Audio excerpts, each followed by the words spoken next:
जो देना था, मैसेज जो देना था मैंने दे दिया।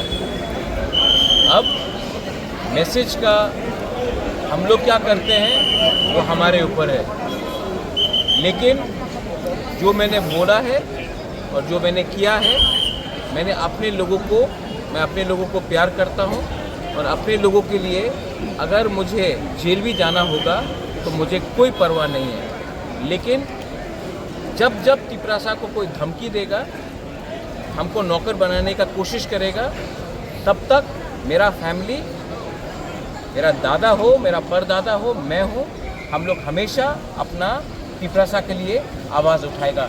और मुझे किसी का परमिशन नहीं चाहिए कि अपना तिपरासा के लिए स्टैंड अप करने के लिए।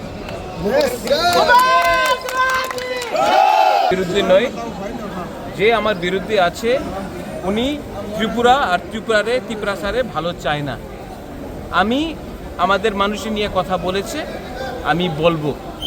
আর আমি জানি যে অনেক বাঙালি আছে যে আমাদের সমর্থন করে, যে আমাদের বিরুদ্ধে আছে ওনার পলিটিক্যাল এজেন্ডা আছে কি তিপরাসা ত্রিপুরাতে চাকরি করবে, নকর থাকবে। আমি এই হইতে দেব না।